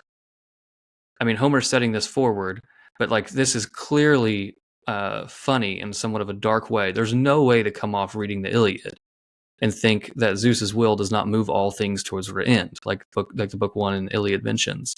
And so for Zeus to come back and just say, listen, I don't know why these mortals are keep blaming us for their problems. Like this is Homer throwing out, a thesis that I think is going to be challenged. The same way that I think in the Iliad, when it actually throws out that Zeus moves all things towards their end, I think then there's many things in the Iliad that bring that into question between the role of fate, whether Zeus is up to subject to a nameless fate and things like this. So Homer seems to have this capacity at the beginning of his epics of throwing out these thesis statements connected to Zeus and then basically testing them throughout the entire narrative. But in the Odyssey, it seems like by the time you get to book 24, the opening statement of the Odyssey from Zeus is comical. Well, and I guess I'm not sure what everyone's position is on this proposal to inflict collective amnesia on the Ithacans. I think maybe a couple of you indicated that he may not be serious about this. I mean, certainly if he did inflict collective amnesia on the Ithacans, we wouldn't be reading the story. How would the story have been, again, if we take this to be literal and all that? I mean, it never would have come down through the ages. Wiping the memory, though, this is no way to help a people or to bring peace. I mean, certainly we as a society have engaged in this in recent years through various acts of iconoclasm, ripping down statues, rewriting history books. This is probably not the best way to remember our past evils, or to at least if you wipe out the past evils, that's no way to perpetuate a society. And so I'm not exactly sure what Zeus has in mind if he is serious about this. Because to be clear, you read this, or your question is whether or not to purge their memories of the bloody slaughter is an incredibly literal statement. Yeah, I don't know what I mean. He says it, and so I'm wondering how to read this as not being literal. I did not take it. I'm not against it. I did not take it as literal. Just rather that the gods are going to restore order mainly through force, like they always do. Okay. And then that, and what we'll kind of see at the end is that then this chain of violence, the circle of violence, is broken, and so therefore Odysseus is able to reign. The idea that the suitors, maybe not all of Ithaca, but at least the kinsmen redeemers, right, the blood avengers of the suitors, have their minds wiped in order to establish peace. That's interesting. I didn't pick up on that in the text, and something I'd have to think about. I also didn't take it literally. I took it as more of a metaphor because you just don't see it happen in the text. And it seems like there is sort of peace at the end when they all just decide, okay, Athena said so, almost like, all right, I'll forget about it. Like he's the mobster saying, forget about it.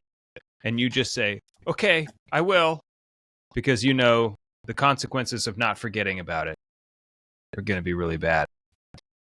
That's just how I took it. I took it, but, I guess. Like there's a lot in Homer that happens that's not in these two books.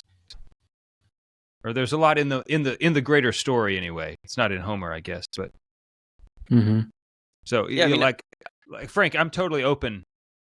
I don't feel. I really don't feel strongly either way. That's just not how I originally took it. Yeah, I wasn't sure because Athena doesn't reveal herself to be Athena. She's still in the form of Mentor. In fact, at the very end, I mean, that's the last line she kept Mentor's. Very golden interesting voice. last line. I mean, does anybody really recognize who's laying down the judgment at this point? Do they realize? That's a really good question. I had not even thought of that. Yeah, outside of the lightning bolt, right, would probably be the most divine moment, right? The Zeus sends down a lightning bolt because Odysseus, which ironically, right, which again calls into question his character and who he is. Odysseus is the one that has the biggest problem listening. Hmm. But yeah, I don't think he's fully. I mean, he still has that last bit of rashness that seems to take over at some moments, like with the Cyclops. Yeah, just a bit. Hubris, yes. Okay. I guess I want to ask. Well, I want to hear Adam's opinion on this, just as our kind of like resident first time reader. Even though Thomas, I think, is a first time reader too, but Thomas cheats by reading 400 commentaries, and then brings all of this knowledge. He's like throwing out the Greek and everything. It's my first time reading. I've read 700 books about this. If it makes you feel better, I'm a first time reader of 67 commentaries on the Iliad and the Odyssey. Deacon, if it makes you feel better, he listened to those commentaries in French while he was also writing a book in German while programming for his day job at the same time. I'm just happy he allows me on the podcast. Yeah, programming in Braille. Yeah. I wish some of that was true. I wish we're gonna actually speak. He actually speaks Braille. Yeah, the accolades of Thomas Lackey. So let's go back to Adam. We'll leave the accolades alone for a second. Oh yeah, Adam. Hey guys. Do you do any of those things? No, I don't. No, I haven't even asked the question yet. What are you answering? So, okay. Sorry. No, I was just trying to turn you to first time reader, and then we got lost on how amazing Thomas is. So, because the first time I read this, I found the ending incredibly disappointing. I found it incredibly lackluster. How did you feel the ending was, Adam? As I felt with the Iliad, as I felt like with a lot of these the great books that we've been reading this far, is like, what? It's over? Like, I was expecting something else. However, with Dr. Grabowski's commentary at this very end, when Athena, stays under the guise of Mentor, it does bring a little bit of light that I was not thinking about.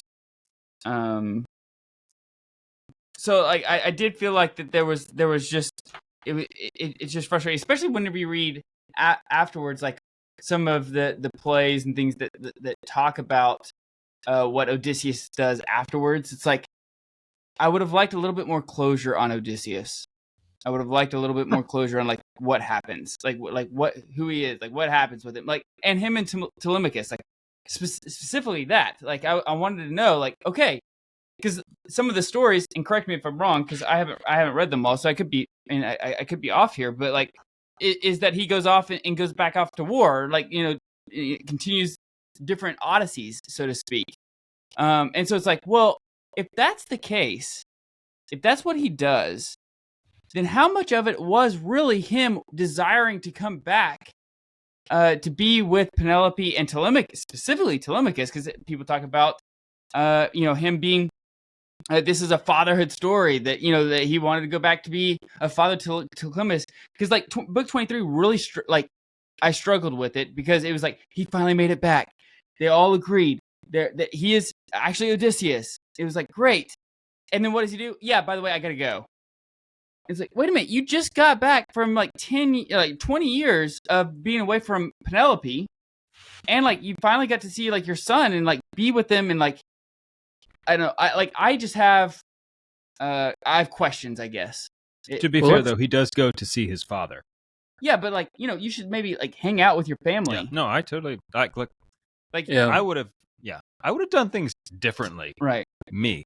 So if it is the case, like first I'd like to know, like, is that actually the case? Is like some of the stories after this book that he goes off and like does other adventures and things like that? If that's the case, how do you defend that this is actually a fatherhood tale? That's very good. Let's do this. I want to split that in half. So one is about the ending itself, and then the second is about what happens after the Odyssey. Because I think the tradition of what happens to Odysseus is part of that character assessment, right, of how the tradition has received him. So on the ending itself, one of the reasons I found it very lackluster is because I actually think it sets up a wonderful problem, which is you have this kind of, this ancient culture, and they're mainly operating under, like, so if you think about justice, how's justice carried out? Well, if your family member is murdered, we're still operating under an eye for an eye. And it's not the polis that's going to come in and like do this. The police are not going to come and arrest you and throw you in jail, and then the city is going to execute you, right? This is still somewhat of a very kind of tribal, family-based justice. And so it's the kinsmen that are going to go out and have to seek the blood, right? And we see this in the Old Testament. This is the kinsman redeemer. This is the blood avenger. I think in the Hebrew, that's literally the exact same words. And they play the role of family unity. So whether that is like, well, I had a family member that was murdered. Well, now I need to go murder the murderer, right? It's an eye for an eye. What is that? Lex talionis, right? The law of vengeance. And in another way, it's different. It's a funny example, but it's actually the same principles that has like with Ruth and Boaz, because sometimes kinsman redeemer is also then the guy that has to go marry like his brother's widow to keep that line of the family together, right? So this is the whole point of this: is the family unit is the number one political unit in society, and it has these rules about trying to keep it whole, and there has to be justice if something's done that's wrong to it. So I actually really like the setup of Book 24. Because it calls into question, is what Odysseus did just? Is what Telemachus and all these people did just? Because here comes all the suitors' kinsmen, and their family member was just murdered. So under Lex Talionis, what are you going to do? We need to go murder the murderers. And you see very quickly that this can actually turn into a giant cycle of violence. And so one of the reasons I found Book 24 to be so lackluster, seems to be the word that keeps reoccurring to me, is that it just turns into Deus ex machina. This is what Dr. Grabowski talked earlier about, right? It turns into the god of the machine, where the divinity, and again, it's under the guise of mentor, but again, there is a lightning bolt that comes down and kind of, recommends to everyone that you should probably stop, and that this is Zeus's will, that the god of the machine comes down. The gods just have to come down and stop an overly complicated plot point and just say, peace, you have peace, the end, you're done. And I don't know, I haven't, there's probably layers there that I don't appreciate, but I definitely did not find it satisfying. And I think that I don't want to say too much, because one of the things that after we end our year of Homer, we're going to start reading the Greek plays. And we can talk about that here in a little bit. But I think that the Oresteia, which is this trilogy of tragic plays that we're going to end, I recently just read through them all. And it really dawns on me that the end of the Oresteia sets up the exact same problem with different characters, but then turns it into a trial and a question of what is justice. And I actually think the end of the Oresteia, which we'll get into and read, actually provides a much more satisfying answer than the end of the Odyssey does. Because the end of the Odyssey is still just a Deus ex machina, the power of the gods, stop acting out of fear, the cycle of violence is broken.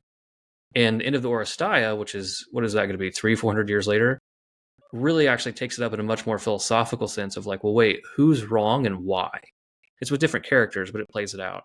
So for those who are listening along, if you found the end of it just to be not satisfying, I think the tradition might agree with that to a certain extent. And I think we're going to get another shot at it with the Oresteia. Can I just Ed, I agree with you 100%, Deacon Harrison. Yeah, when I first read and when I've in subsequent readings looked at book 24, it does seem a bit almost anticlimactic and rushed, like we said. Although something I thought about over the past couple of days, and this is not something that we can explore, is, and I mentioned this already, is Laertes being the one who kills Eupithes. Now, this is an incredibly esoteric take on that particular event, but we know Eupithes is the father of Antinous, right? And Eupithes in Greek means obedient or obedience. Antinous means resistance, but it could also mean anti-nous or anti-nous, which means unreasoned, against reason, against mind. And so who is it that, okay, so obedience gives rise or gives birth to a kind of irrationality. Well, who is it that kills obedience? Well, Laertes. But what does Laertes in Greek mean? Well, it means he who gathers the people. And so I'm wondering if there's some sort of interesting point that Homer is trying to make here by having he who gathers the people, which brings to mind a certain kind of democratic or sort of a collective idea or something, of the people, to be the one who ultimately puts obedience to death in order to save us from irrationality. So I don't know if anyone has any thoughts on that. I just sort of dropped that into your laps, but it would certainly fit with a reading of Homer as being a critic of Greek mythology. But then again, I don't know what side he's on. Is he pro or is he con? Is he critical of the pantheon, or is the point he's making that we have handed ourselves over too much to the collective, and by murdering obedience, that we've somehow thrown ourselves into the current state that we're in? I don't know, but it's sort of it's definitely an esoteric reading of the text, but it would at least give some weight to the ending that we might not necessarily attribute at first. Yeah, and it's even more interesting that he spears him through the mind. Right. He doesn't just kill him, but he kills him through the brain. Right. Well, there could be even a twist on the same reading, which is that he is at that moment being, in fact, disobedient. Right. So it might not be so much a rejection of obedience or obedience Eupithes or Eupithes, yeah. Right, because he's rising up against the king. Right. So it could be a kind of a judgment. And I think if you could actually make that argument in general, I think, I don't know if we did this in a podcast or we did this elsewhere, but I read the Iliad and the Odyssey together as a kind of commentary on what I called the three last things, which was death, judgment, and Hades, because we don't really have an idea of heaven, so we just get. Oh, sorry. You just get. I hate it when people forget to turn their phone off. It's just so rude. Oh my god! It's just so horrible. You get so much of the Iliad, especially, has to do with death and what does death even mean. But I think you start seeing, particularly in Book 11 of the Odyssey, the question of judgment. The idea that Agamemnon and Achilles are in Hades, not as a true sort of just punishment for their excesses. And then we also meet the legendary heroes too, Thomas. Yeah, exactly. Sisyphus and Tantalus, and yeah. Yeah, I mean, I think that's and essentially that's their fundamental role, if you will, in that. And then when you get to Heracles, you get this kind of hint that there might be something more, because it's said that it's just maybe his ghost down there, but the real Heracles is up in Olympus. And so there's kind of this, like, it's like a 3.5 last things at this point. There's like a little hint that there might be something more. But the overarching idea seems to be death, judgment, and Hades. and Excellent. that Odysseus stands in some ways as in relief against those, or as an uh, I don't even. Obviously, he's destined there eventually, although maybe not. I mean, there's a Heracles saying, "Hey, you and me, we're like this."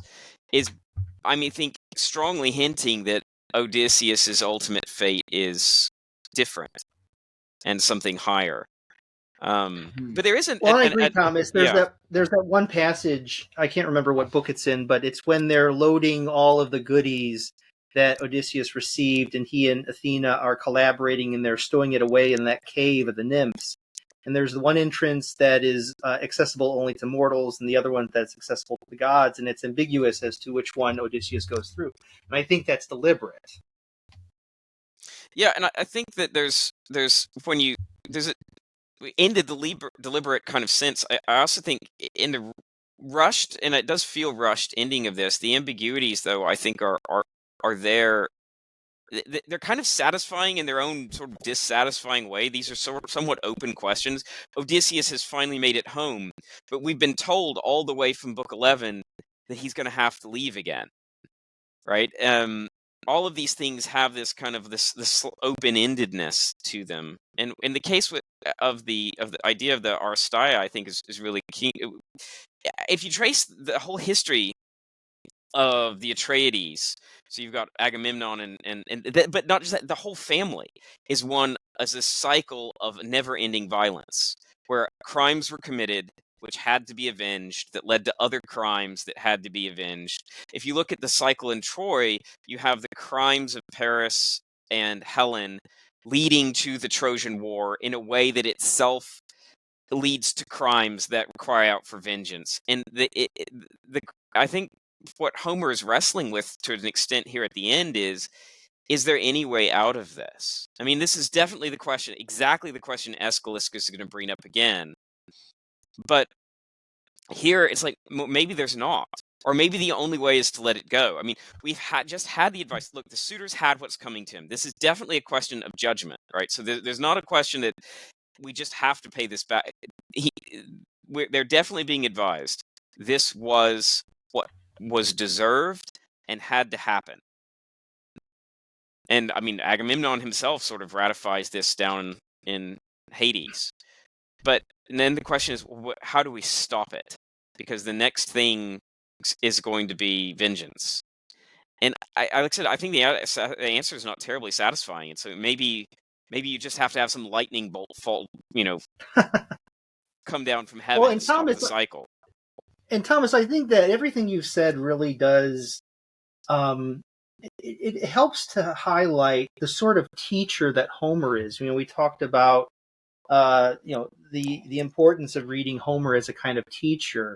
The question would be, well, in what way is he a teacher? I mean, how is he didactic? And he's not didactic simply by giving us the answers, but inviting us into the conversation in the same way that Plato does with his dialogues.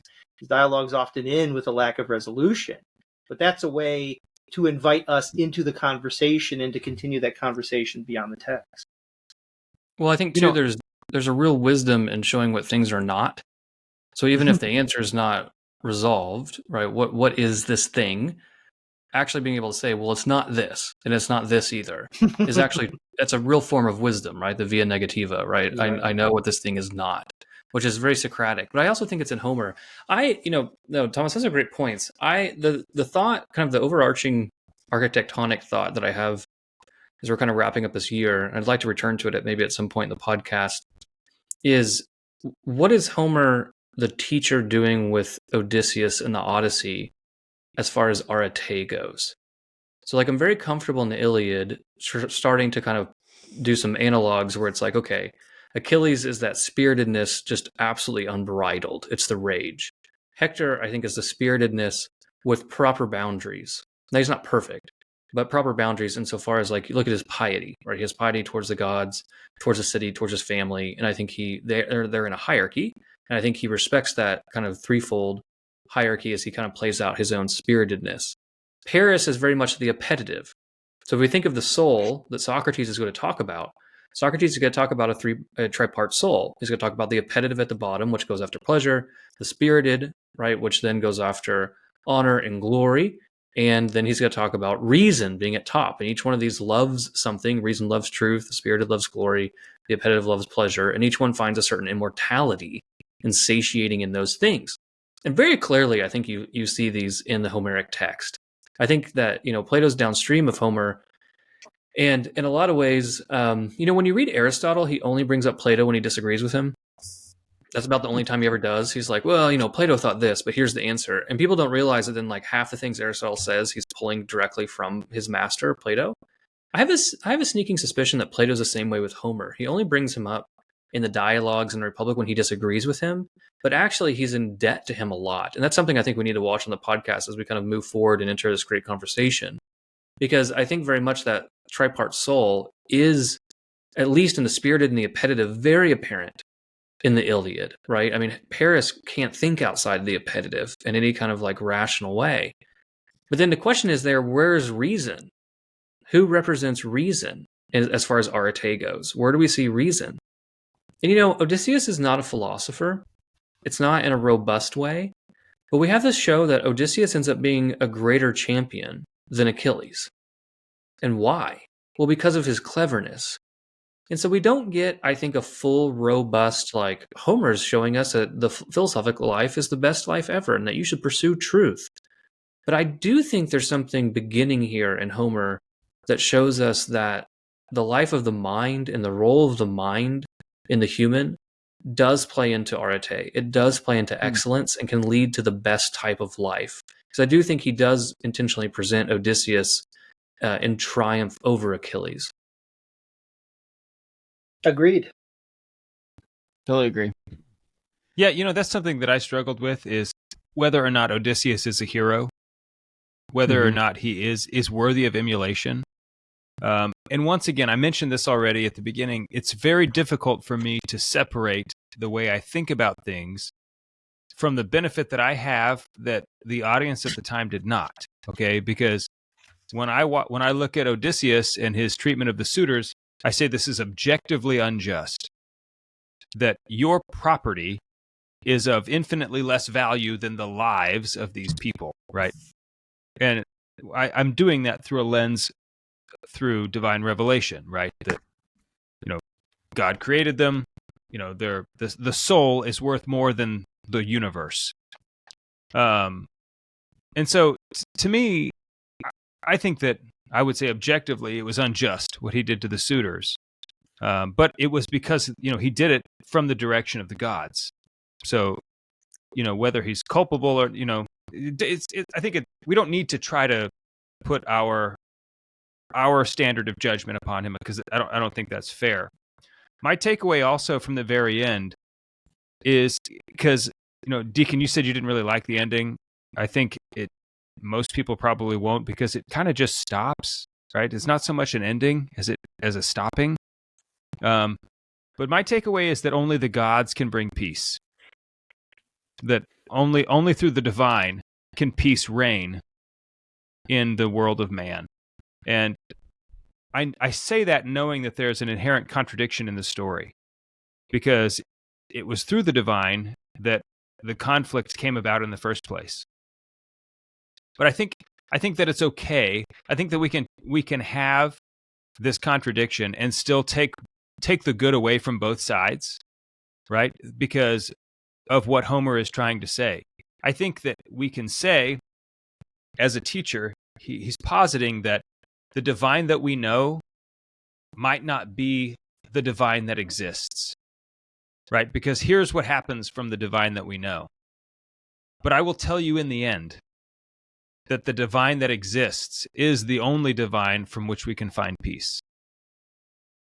I like that as a moral read on that particular passage. Yeah. Right. I agree with what you said that if you look at the overall arc in Homer, that's going to be a difficult thesis, right? I think of like the shield of Achilles where the Olympian gods are only mentioned in the city at war, right? They're always agitators. But if you kind of look at this simple pericope, right, just like this passage as a moral read, I really like that, right? That man is basically lost in his own antagonisms, and it takes, the divine to come in and bring peace. Let me kind of push this forward a bit and give a brief summary of just like the tradition, like what happens to all these characters, etc. Because I think this kind of goes into how the tradition receives them, which helps us discern these characters and their what we think about them. So we haven't talked about a whole lot about this, but in brief, right, we know that the Odyssey and the Iliad, or the Iliad and the Odyssey, were part of a larger cycle, not necessarily written by Homer, but there are other poems, right, that actually then built out this large chronological story. The Homeric texts are the ones that were the most famous and the only ones that really survived. But there is the one that immediately after this, chronologically, takes up, just starts right where the Odyssey leaves off. And there's basically two major movements of it. One is that Odysseus leaves again. And he presumably leaves to fill out his duty, right? If you remember the prophecy, he has to carry the oar, he has to go inland, all these things. Well, he just so happens to go to a kingdom and like the queen and marries the queen and stays in this foreign land for a while, leads some wars, does some things like this until he eventually comes back. In brief, he's again presented as this incredibly kind of restless, unsettled soul, right? He had all these things about coming home, and then he has to leave again, and he marries another woman, etc. There's probably a lot there to unpack. The second shoe to drop, though, which I think is the more interesting of the two, is that the tradition holds that Odysseus had sons by Circe. Remember Circe, the immortal? That he had sons by her. And so the second half of that epic is that one of Odysseus' sons is sent by Circe to go find him. And he lands on Ithaca and basically starts ravaging the island. And Odysseus comes out to stop him and is killed by him. The son doesn't actually realize that that's his father. And he kills Odysseus. And Odysseus dies under the hand of one of his own sons by Circe. The son is remorseful about what happened because that was not his intent. And so he takes Odysseus' body, Penelope, and Telemachus all back to Circe's island. And so this gets like real soap opera-esque, and only the Greeks can do it. Circe then decides to give Penelope and Telemachus immortality. Penelope then marries Odysseus' son that he had by Circe. And Telemachus marries Circe. The end. So is this canonical or fan fiction? I mean, that's what it sounds like, right? It sounds like fan fiction. So there's that one. There's two more, and both of them are very brief. One is that Eris hilarious. Yeah. There's a reason that one is probably not as famous. The other one is Aristotle mentions a different legend, which this one I actually enjoy, which is that Telemachus actually goes back and marries Nausicaa. Remember the princess that was on the island? That was basically like a younger Penelope. Yeah. When you just said he married some other queen, I was thinking like, if he married some other queen, why didn't he marry Nausicaa? Like, back in the day. So Telemachus actually goes and marries her, which I think there's a certain beauty to that. When I found that one in Aristotle, I thought that was very good. And then the last one, just as far as picking up like what happened to these characters, is probably the famous narrative from Dante. So now we've skipped a bunch. Now we're up in the 1200s. But Dante creates his own ending. From what we can tell, he invented it, of Odysseus, which in short, again, Odysseus can't stay on the island. He's too unsettled. And he wants to go in search of knowledge. So he decides to get another ship, a whole group of men, gives this kind of speech to them about how they're going to go, understand the divine and the gods and etc. And they go out and sail past the Strait of Gibraltar, the Pillars of Hercules or Heracles. And that's important because those pillars were the end of the known world. That was really seen as the ambit of man. That man did not go past these pillars. Because outside of that, we don't know what's out there, right? It's the abyss. It's the watery abyss. But he's going to go and sail past them. And so he makes it a certain distance, which, by the way, this is where Dante puts the mountain of purgatory, is out there in those waters. And basically then is struck down by the divine out of his arrogance. God just strikes the ship and they all die. And that's the end of Odysseus, this unsettled creature that can't find peace on the island. And so one thing that just kind of struck me, though, because I think earlier we were talking about like whether we like him or don't like him, and are you going to pick up on the themes of him being unsettled and losing all of his men, or are you going to pick up on him being a father to Telemachus? I think overwhelmingly the tradition picks him up pretty negatively. That the tradition sees him as someone who can't stay settled, that he really is his own problem in a lot of ways. And I don't think this is helped by the fact that then the tradition overall, right, particularly if you get into the medievals, sees the Trojans as the good guys. So the Greeks are inevitably, painted as this kind of disordered, rabbly bunch that happened to overthrow Troy, which was an injustice, that's finally settled and solved and resolved when Rome conquers Greece. And so Rome is the eventual revenge of Troy upon the Achaeans. And so they don't seem to receive Odysseus quite well, because Dante, in that narrative, also puts Odysseus in hell. Odysseus and Diomedes actually share the same flame. Remember Diomedes from the Iliad? Yeah, that's too bad, because I really like Diomedes. Like, he was my favorite in the Iliad. I'm more sympathetic to him than I am to Odysseus, but they share the same burning flame, which is very much in Dante supposed to show the imagery of a tongue, right? It's a flickering tongue. And so they're in hell, arguably for evil counsel. They're evil counselors. And so overall, I mean, my general thesis here would be that the tradition does not actually receive Odysseus well. And so, Adam, to your point, I kind of wonder how modern this read is of like really focusing on like fatherhood and coming home and place and like Penelope and etc. And while I agree that you can pull out all of those moral themes, I don't think that's the totality of the story. Yeah, I think you have to ignore the overarching story to find those things. Yes, there are moments of fatherhood, sure. But to me, that's just not what the story's about. We'd like to hear what you have to say about the episode. Dean, is there anything else that you want to put a bow on before we wrap up? I think just maybe a brief moment of where we're going, right? So we've ended our first year of Ascend, the Great Books podcast. We've ended our year of Homer. I greatly appreciate the conversation that we've had today, because I think we've kind of parsed out not just book 24, but a lot of the perennial themes and truths and questions that we can ask. We are going into roughly 6 months of Greek plays. So the Greek plays are kind of the intellectual bridge between Homer and, say, Socrates and Plato. And so we're going to read the Odyssey. So we invite everyone to continue to read with us. And so you can check out the website and find us on X. We'll have updates there about where you can find the text and what translations we're using and things of this nature. But we'll read the Odyssey, which actually picks up with Agamemnon's death and will give us kind of the story of what happened with him in that interim period. And so it's be a story that we're very familiar with. We're going to recognize a lot of the characters, but to get a lot more details. And I think it's going to be much more philosophically thick than we see in Homer, right? There's been a maturation of Greek thought. And then we're going to go into the Theban plays, or the Oedipus cycle, and read a wonderful, wonderful play called Antigone, which is one of my favorite pieces of literature. And so we'll spend some time, about 6 months, and then we're going to launch a year of Plato. So we had our year of Homer. We will have a year of Plato, and we'll start reading through his dialogues, which will include the Republic, and really kind of see where a lot of the perennial questions of philosophy in the West started, right? He is the father of philosophy. So I've greatly appreciated everyone as year of Homer. I think we have some good things ahead.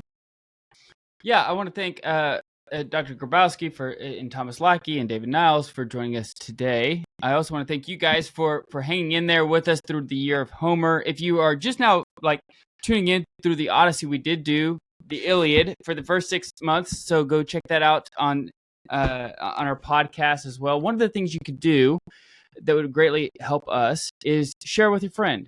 Let them know that this is what we're doing, and let them know, now that you have read this through with us, hopefully you can go and start your own small group and read with them. And so you can read through the Iliad, you can read through the Odyssey, and then pick up with us when we go through the Greek tragedies and the plays. Another thing you could do is also rate and review our podcast. That would be very helpful to help spread the word. And check us out on patreon.com/greatbooks. That would give you the opportunity to download the study guide and then everything else that we have posted on there. This has been Ascend the Great Books podcast, the end of Homer in a year. Thank you guys for hanging out with us throughout this whole year. Thank you, Deacon, for all of your work. We'll see you guys next week. See you.